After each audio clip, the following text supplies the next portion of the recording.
정청래 대표가 어떻게 말하고 있습니까? 대한민국의 건국 연도까지 좀 갖다가 공격을 하고 있습니다. 정부가 수립된 1948년으로 보는 건 역사 내란이다 이렇게 규정했습니다. 대한민국은 상해 임시정부가 수립된 1919년에 건국됐고 이를 부정하면 반헌법 세력이라는 주장인데 이제는 역사전쟁에다가 기름을 부으는 꼴이다 이렇게 좀 논란이 되고 있습니다. 이거는 어떻게 보세요, 대표님? 1948년 8월 15일은 대한민국 국민의 대부분이 건국이라고 봐요. 우리나라는 북한보다 일주일 정도 일찍 대한민국 건국했다. 그때 왜 건국을 빨리빨리 했느냐는 북한이 9월 9일 날 했잖아요.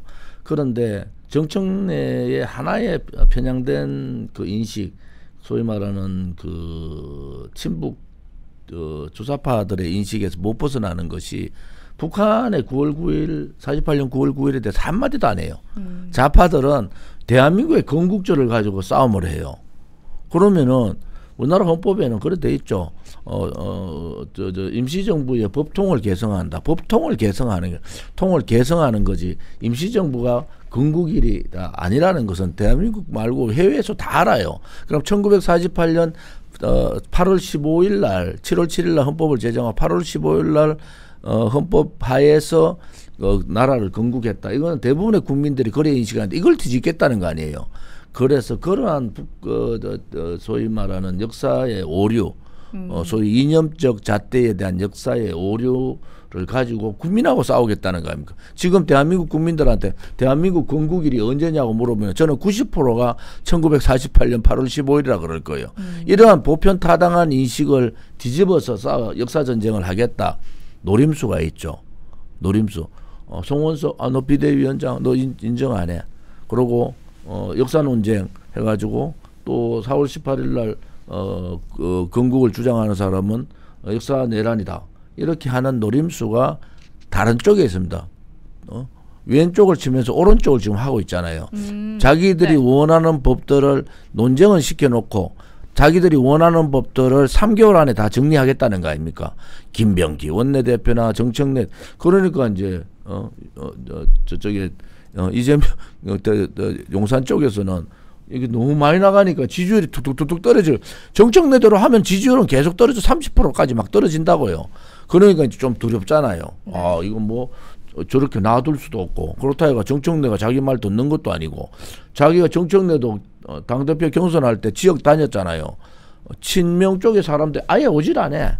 그러니까 거기에서 정청래 지금 당대표가 얼마나 많은 생각을 했겠습니까? 그래서 1948년 건국의 역사 논쟁은 다른 속내가 있다. 이렇게 보시면 됩니다. 다른 속내가 1948년 8월 15일을 대한민국 국민의 대부분이 그날이 우리나라 대한민국 건국된 날이야. 이렇게 보잖아요. 임시정부의 초대 대통령도 이승만, 대한민국 건국 대통령도 이승만이잖아요. 불변이잖아요. 이승만이란 존재에서 이승만의 존재로 넘어오지 않습니까? 그래서 그것을 이렇게 쉽게 말해서 역사 내란을 들고 떠드는 것은 저 사람들의 속내가 따로 있다. 국민들이 그걸 아셔야 돼요. 왜 갑자기 역사 얘기를 하느냐. 저 사람들은 자기들이 가고자 하는 길을 국민들의 논쟁을 비껴가면서 자기들이 가고자 하는 길을 가는 거다. 이렇게 보시면 될 것 같아요. 그것도 그렇고 뭐 김영석 독립기념관장의 광복절 경축사를 문제 삼으려고 이제 꼬집은 거다 뭐 이런 말도 있습니다. 어떻게 보세요, 위원님은? 독립기념관장이 말한 것은 광복절에 했기 때문에 다소 부적절할 수 있습니다. 하지만 그 사실이 학술적으로 봤을 때 틀렸다고는 할 수 없지 않습니까? 이게 뭐 저희가 단순 비교하자면 프랑스가 2차 대전 때 독일에 점령됐습니다. 1940년에 점령됐습니다. 네. 그래서 비시 정권이라는 괴뢰 정권이 탄생해서 한 5년 동안 프랑스도 독일의 압제하에 있었습니다. 한데 프랑스는 한 3군데 정도에서 물론 그 프랑스 국내에서 레지스탕스를 만들기도 했지만 옛 프랑스 식민지에서 군대를 모았습니다. 그래서 본토 진공작전을 했습니다. 그래서 본토 진공작전을 통해서 프랑스는 독일군을 스스로 무찔렀습니다.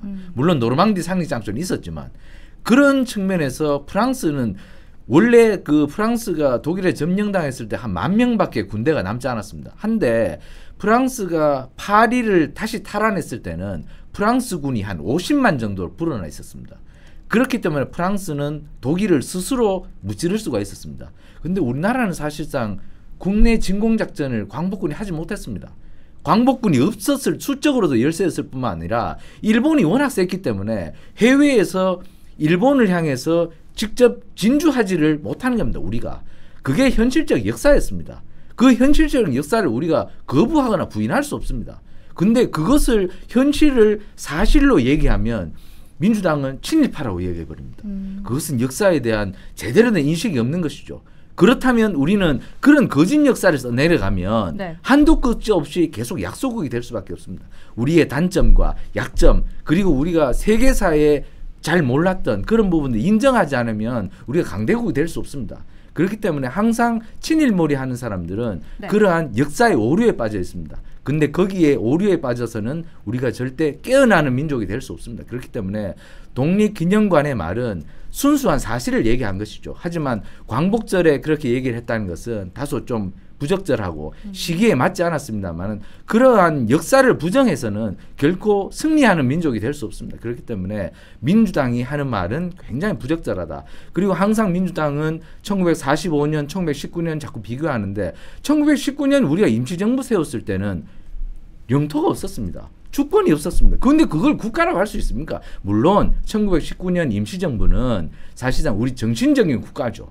하지만 실체적인 국가는 48년도에 형성된 것이죠. 우리가 그런 것을 부인해버리면 외국 사람들이 웃습니다. 바보로 여깁니다. 그렇기 때문에 우리가 후세에 그런 말을 할 때는 사실과 의견을 제대로 분석을 하고 분류를 해서 얘기해야지 자기가 항상 제멋대로 의견을 얘기하면 안 된다. 그것은 바보스러운 일이다. 저는 그렇게 충고드리고 싶습니다.